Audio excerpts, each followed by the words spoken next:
Now we come to a new theory, that is chapter 6, binding theory. The binding theory is semantic theory. يعني it works for meaning. يعني means it works at deep structure, because meaning is available at deep structure, as we mentioned. We mentioned what is called surface structure and deep structure. Okay? The deep structure means meaning, but the surface structure means grammar and meaning. Now, this theory is based on three conditions. The anaphor must be bound in a local domain. The pronominal must be free in a local domain. The R expression must be free everywhere. What does it mean, the anaphor? And what does it mean, pronominal? And what does it mean, R expression? Let's see. The anaphor is what is called the reflexive pronoun. Yani myself, yourself, himself, themselves, ourselves. The reflexive pronoun is called now anaphor. Okay? And this is another name for the reflexive pronouns which you are familiar of. So the anaphor must be bound in a local domain. What does it mean, local domain? Now, you are familiar with the main clause and the subordinated clause. Yani the dependent clause, the independent clause. Okay? Once I say, for example, John refused that Bill come. John refused that Bill achieved or committed a mistake. When I say John refused that Bill committed a mistake, this sentence is a complex sentence, and it has two verbs. It has two parts, the main clause and the subordinate clause. That committed a mistake, this is called subordinate clause. It is domain. The main clause is another domain. So the independent clause is a domain by itself, and the independent clause or the dependent clause is another domain. So the sentence, the complex sentence, has two domains. Okay? Now, the anaphor must be bound in a local domain. Okay? We have what is called binder and we have bindee. The bindee is the anaphor. John loves himself. Himself is bound, يعني مربوطة بمين؟ John.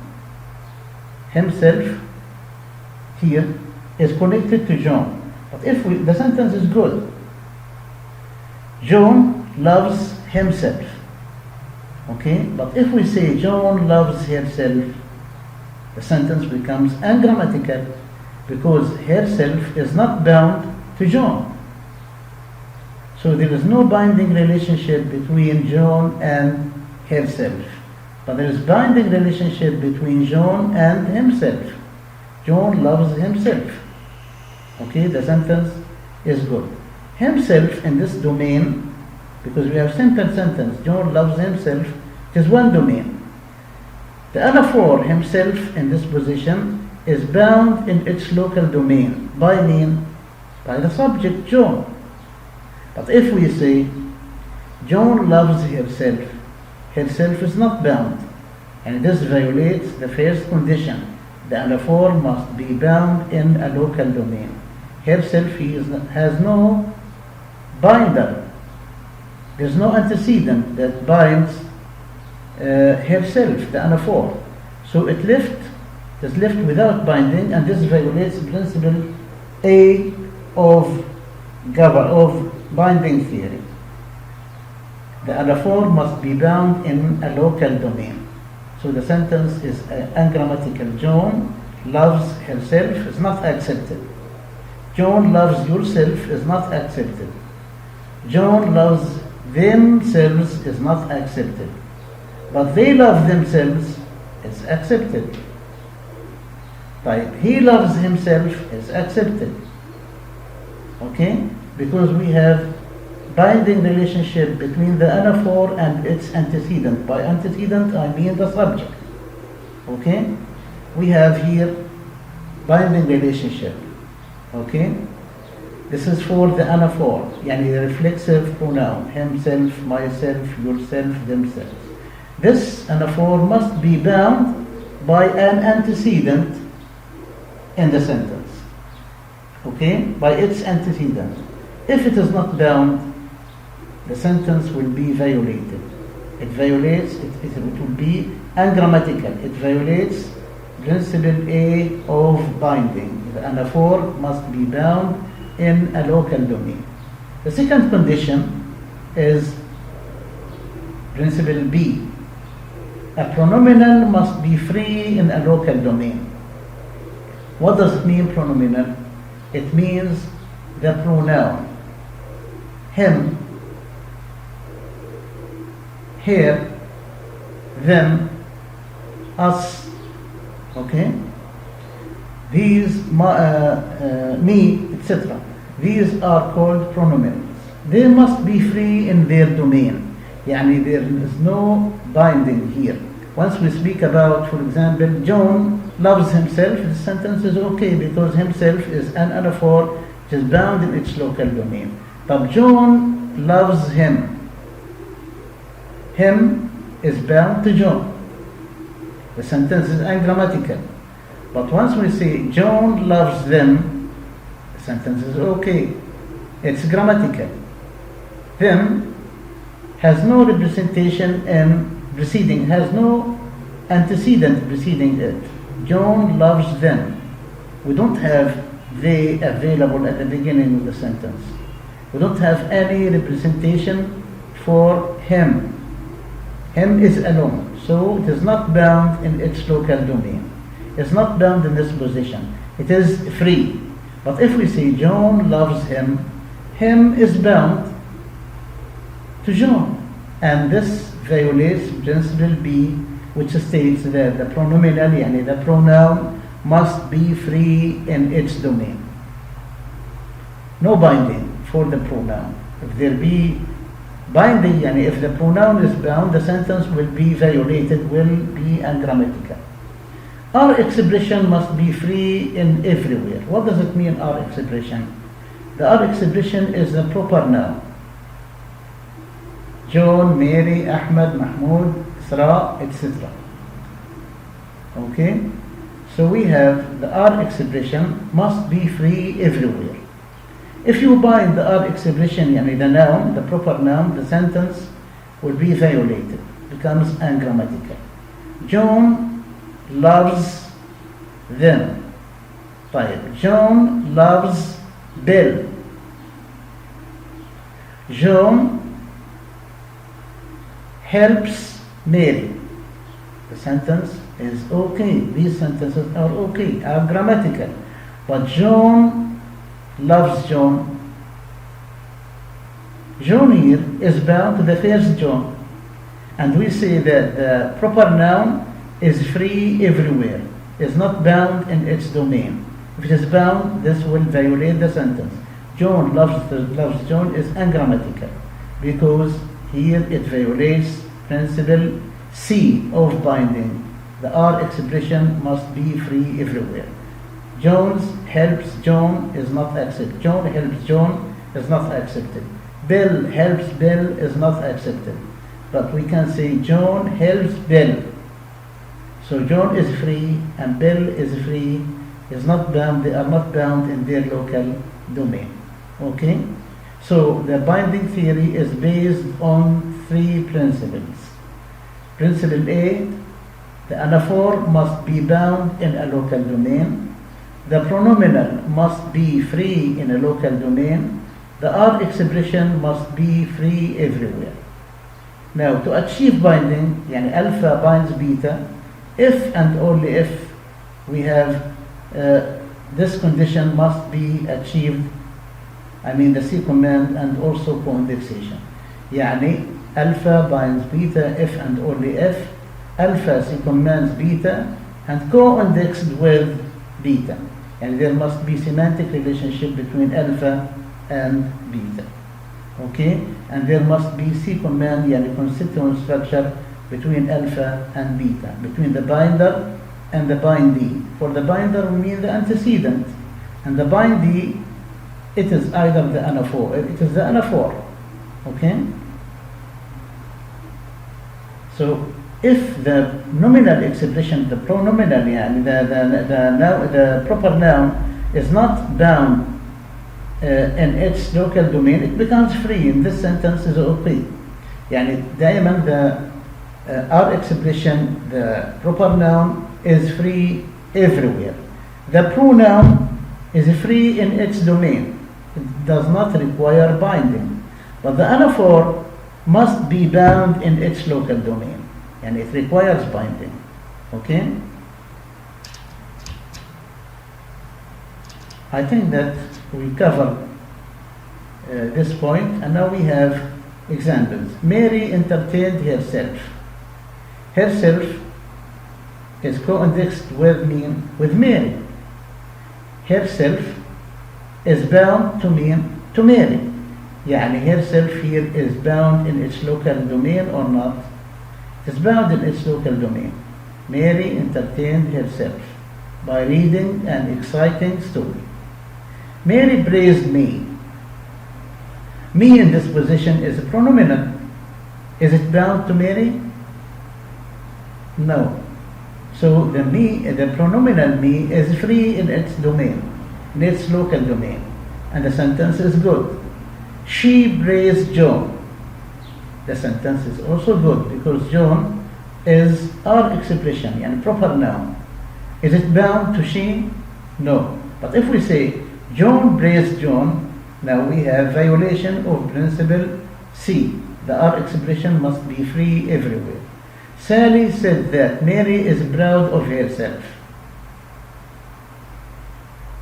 Sally said that. Sally said this is yani one domain. That Mary is proud of herself with a subordinate clause, yani another domain. We have here herself must be bound in its local domain, this position. Yani must have its antecedent within the same domain. What is the antecedent? Sally said that Mary is proud of herself. Herself is bound to Mary within the same domain. So this meets with principle A of binding. The anaphore must be bound in its local domain. Mary said that Sally knows here. Knows here. Mary said this is a domain. That Sally knows here, another domain. طيب, here in this position is a pronominal. Is it bound in its local domain? No, it is bound. It is not bound because we have here, which means Mary. Both are in different domains. You see? So the sentence is good. Here as a pronominal is not bound in its local domain. But herself in the first sentence is bound in its local domain by Mary. He claimed that he knows John. He claimed this is domain لحالها, يعني it is main clause. That he knows John. Now John is not bound to he. He means someone else. So John is free in this position. Okay, يعني the R expression is free everywhere. So this meets with principle C. And Mary said that Sally knows here. This meets with principle B. The pronominal must be free in its domain. Okay? Yes. Now if you look to modern standard Arabic, زيد سلى نفسه. نفسه, نفسي, أنفسهم, أنفسهن, أنفسكم. These are called reflexive pronouns or anaphors. So زيد سلى نفسه. نفسه here is an anaphor. It is bound in its local domain by the antecedent زيد. So this means with the principle A of binding. The anaphor must be bound in its local domain. هند سلت هن. هن is a pronominal. It is free in its domain because don't have any reference in this sentence. Okay? So hunna is free, and this comes out with fulfillment of principle B of binding. The anaphor, the pronominal, is free in its domain. But hum sallu zaydan. Hum sallu zaydan. Zaydan is free. It is an R expression. A free in this position doesn't have any antecedent, so the sentence is good. But once we say Zaydun salla Zaydan, this is ungrammatical. Once we say Hindun sallat ha, ha is not bound in this position. It is bound in its domain, and this violates principle B. Zaydun salla Zaydun, this violates principle C. The R expression must be free everywhere. هو قال أنه يعرف زيدا. هو قال أنه يعرف زيدا. زيدا is free in this position. يعني it meets with principle C. Okay. Now we have the phenomena of crossover.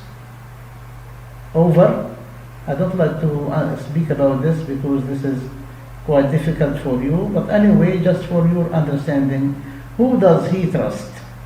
Who does he trust? Okay, the sentence is ungrammatical because we move. يعني the sentence, who does he trust John, for example. We move John to the beginning of the sentence, leaving trace. It crosses the pronoun he. Any moved element crossing a pronoun violates the sentence. Who does he think Mary trusts? Command, the same thing. Anyway, this weak cross is called, this phenomena is called weak crossover. I leave it for now. Inshallah, we may come to university or we see you in another levels or another level higher than the level 3. Inshallah, we can meet later and explain this, what is called crossover phenomenon. It is cancelled for you. I don't focus on it. Leave it now. Leave it for now. And inshallah, once you take master, you study for master degree, we can inshallah see you and explain this in more detail. Now we come to chapter 7. This is movement theory. Movement theory. Movement theory is based on movement from one place to another, and we think that we have explained this. We mentioned that alpha moves everywhere unless there is a barrier, and if there be a barrier, sentence will be, or the movement will be blocked. Yani it becomes illegitimate. Okay? So, move anything, anywhere, unless there is a barrier. The barriers in English, in Arabic, in all languages are the inflection phrase and the noun phrase. These are two barriers for only movement. And we have barriers for government. Do you remember them? We have the CP and the NB for government. And for movement, we have barriers. These are the inflection phrase and the noun phrase. يعني if the moved element crosses more than one barrier, it will violate the whole sentence. Okay? Let's see. For movement, we have two types. XB movement means the specifier movement. يعني movement from spec to the following spec. Okay? And we have X movement, and this is the head movement. The head moves from head to head. Now, movement from spec to spec is called short movement, and movement from head to head is also called short movement. We have what is called now new movement. This is called long distance movement. Long distance movement. This is available for the logical object and for the direct object in the sentence. When I say John wrote the report, who wrote the report? John. What did John write? We move the report from the sentence final position to the sentence initial position. So the report صار بداله mean what? What did John write? So we have short movement and long movement in this sentence. Who wrote the lesson? We move the subject from the specifier of IP to the specifier of CP. What did John write? We move the complement, yani the object, from the bottom of the tree, from the complement position to the sentence initial position. This is called long distance movement. Okay? It's available only for the logical object and the direct object. But the indirect object cannot move. It remains stranded in its position. So John gave Mary a book. We can say, who gave Mary a book? What did John give Mary? But we cannot ask about Mary. If you move Mary, you will violate the whole sentence. So for movement theory, it is based on three types. First of all, XP movement. This is the specifier position which moves to another specifier position.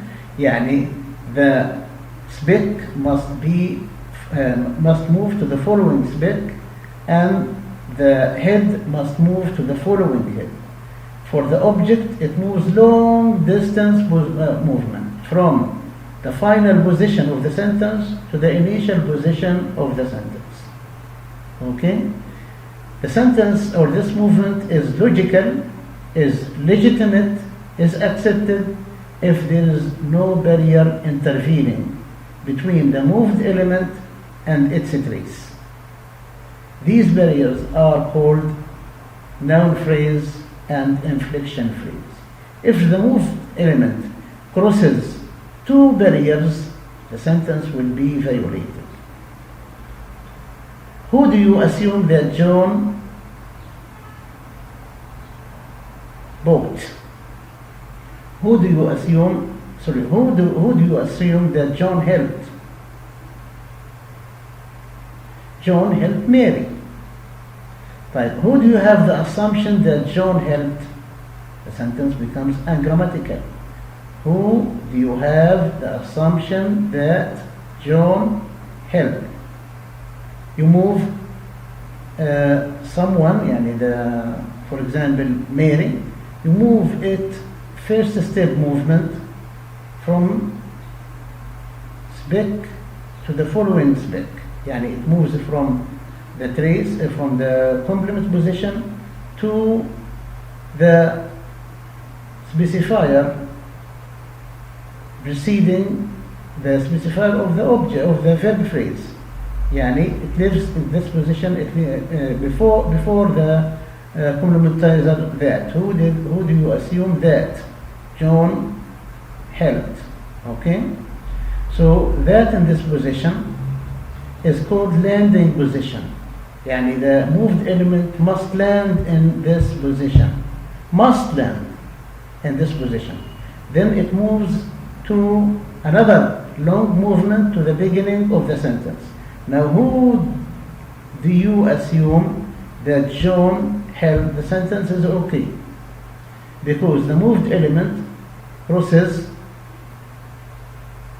one noun phrase, one barrier. Okay? Then, in every step movement, it must cross one barrier. But if it crosses two barriers within the same step, the sentence will be violated. Who do you have the assumption that John saw? Who do you have the assumption that John saw? Now we have that John saw. This is the first step movement. Okay? We have John. Yani one noun phrase. The sentence is good. But the movement from that, from the complementary phrase to the beginning of the sentence, the moved element in this position crosses two barriers. Who do you have the assumption that John saw? Who do you have the assumption? You have the assumption. You is noun phrase or inflection phrase. Who do you have the assumption? This is you as inflection phrase. Assumption is a noun phrase. So we have in this step movement, in this second movement, we have two barriers, the inflection phrase and the noun phrase. And the sentence, who do you have the assumption that John saw, is ungrammatical. But once we say, who do you assume, or who do you assume that John saw, who do you assume that John saw, is this sentence is accepted. Okay, because the movement or the moved element crosses one barrier in every step movement. Okay, and now the movement is, as you see, who did Mary have the assumption that John saw? The sentence is ungrammatical. But once we say, who do you assume that Mary saw, the sentence becomes grammatical. But if you look to this sentence, number 38, who did Mary have the assumption that John saw? The movement here is ungrammatical, yani illegitimate. John saw, this is IP. That is CP. The assumption is noun phrase. Mary have the assumption, this is inflection phrase.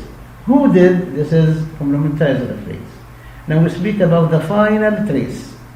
So it crosses one barrier in its first step movement to the specifier of CP. As you see, John.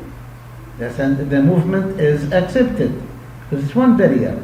Now it moves once again from this position to the sentence initial position, crossing two barriers. The assumption as a noun phrase and the inflection phrase. And this violates the whole sentence. Who did Mary have the assumption that John saw? This phenomenon is called subjacency condition. Subjacency condition. It means that alpha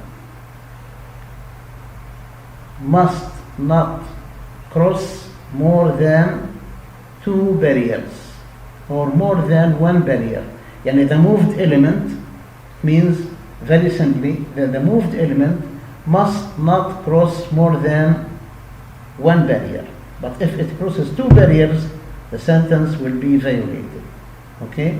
So the subjacency principle or subjacency condition means that the moved element must not cross more than one barriers. And the barriers of English or in English are the inflection phrase and the noun phrase. Okay? Who do you assume that John saw? The sentence is good.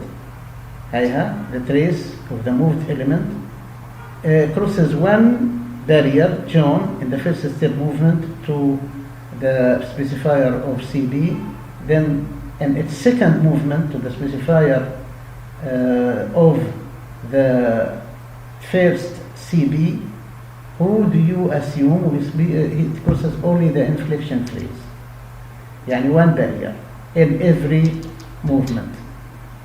Okay, so that's it for today. Inshallah, we are going to meet